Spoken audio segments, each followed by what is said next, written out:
saying I think a deal will be signed or something will happen, but a deal will. যুক্তরাষ্ট্রের president Donald Trump ইরানের সামরিক হামলার পরিকল্পনার অনুমোদন করেছেন, তবে কবে হামলা চালানো হবে সে বিষয়ে এখনও চূড়ান্ত নির্দেশ দেননি তিনি। হোয়াইট হাউসের সিচুয়েশন রুমে সামরিক কর্মকর্তাদের সঙ্গে এক উত্তেজনাপূর্ণ বৈঠকে তিনি বলেন, ইরান পারমাণবিক কর্মসূচি বন্ধ করবে কিনা সেটি তার মূল বিবেচ্য।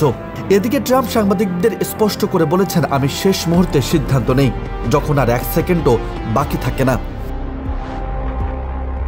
বিশ্লেষকদের মতে ট্রাম্পের নজর এখন ইরানের সর্বোচ্চ সুরক্ষিত পারমাণবিক স্থাপনা ফোর্দো ইউরেনিয়াম সমৃদ্ধকরণ কেন্দ্র। এটি পাহাড়ের নিচে অবস্থিত এবং একে ধ্বংস করতে হবে আল্ট্রা পাওয়ারফুল বোমা দিয়ে। এদিকে ইসরায়েল ইতোমধ্যে ইরানে চালিয়েছে অপারেশন রাইজিং লায়ন। 1000-এর বেশি লক্ষ্যবস্তুতে হামলা চালানো হয়েছে। যুক্তরাষ্ট্র সতর্কভাবে পর্যবেক্ষণ করছে ইসরায়েলের কৌশল। পেন্টাগনের মতে সব সামরিক বিকল্প এখনও খোলা রয়েছে। ইউরোপে পৌঁছেছে F-22 যুদ্ধবিমান, প্রস্তুত রাখা হচ্ছে যুদ্ধজাহাজ ও ব্যালিস্টিক প্রতিরক্ষা ব্যবস্থা। হঠাৎ করে বড় কোনো হামলার সম্ভাবনা উড়িয়ে দিচ্ছে না কেউই। এদিকে ইরান জানিয়েছে হামলার হুমকিতে তারা আলোচনা নয় বরং প্রতিরোধের পথে হাঁটবে। রাশিয়াও যুক্তরাষ্ট্রকে হুঁশিয়ারি দিয়েছে যেন ইরানে হামলা চালানো না হয়।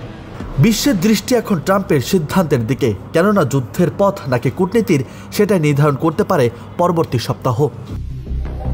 অন্যদিকে ইরান ও ইসরায়েলের মধ্যে চলমান সংঘর্ষ শুধু একটি আঞ্চলিক লড়াই নয়, বরং এটি মধ্যপ্রাচ্যের ভূরাজনৈতিক ভারসাম্য, সামরিক প্রযুক্তি, ধর্মীয় মতাদর্শ ও আন্তর্জাতিক শক্তির দ্বন্দ্বের প্রতিফলন।